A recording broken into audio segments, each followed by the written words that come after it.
Depuis le 8 novembre 2025, Abdulaziz Goma, Grace Koumeyi et 25 autres détenus ont entamé une grève de la faim pour dénoncer leur détention arbitraire. À ce jour, aucune action n'a été entreprise par les autorités pénitentiaires ni les dirigeants du pays, malgré leur état de santé critique qui relève désormais d'une urgence humanitaire. Au même moment où le régime de Faure Gnassingbé méprise délibérément les décisions, avis et recommandations de plusieurs institutions internationales dont la Cour de justice de la CEDEAO, le groupe de travail de l'ONU sur la détention arbitraire et le Parlement européen, il continue de jeter en prison des dizaines de citoyens qui expriment leur désaveu de la gouvernance improductive du Togo. Cette malheureuse situation est au cœur de la déclaration conjointe publiée ce 21 novembre 2025 par plusieurs organisations politiques du Togo. Il s'agit notamment du Front Touche pas à ma Constitution, coalition d'organisations de la société civile et partis politiques,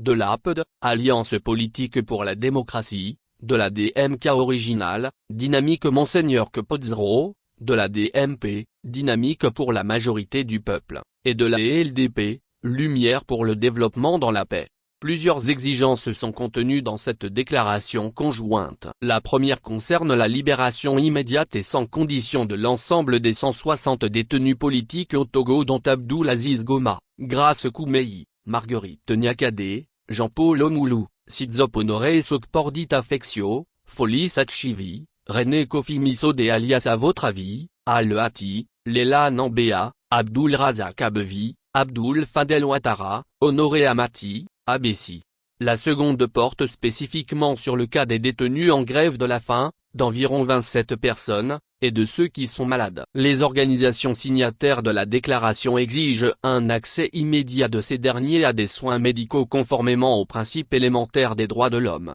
La troisième exigence concerne l'exécution des décisions de la Cour de justice de la CEDEAO, la mise en œuvre des avis des rapporteurs spéciaux des Nations Unies et du groupe de travail de l'ONU sur la détention arbitraire de même que la résolution du Parlement européen sur la situation de certains détenus politiques. La déclaration rappelle qu'une dizaine de détenus sont déjà décédés dans les prisons togolaises ces dernières années et exige une enquête indépendante sur des allégations de torture ayant conduit à ces décès. Outre ces exigences, les organisations auteurs de cette déclaration lancent un appel à la CEDEAO afin qu'elle sorte de son silence et se penche sur la situation inquiétante du Togo et la Commission africaine des droits de l'homme et des peuples de l'Union africaine, pour le déploiement d'une mission d'évaluation de la situation des droits de l'homme au Togo. Elle demande également aux partenaires du Togo, de sortir de la logique de coopération qui ne bénéficie pas significativement à la population, tant sur le plan social et économique que celui des droits humains et des libertés publiques.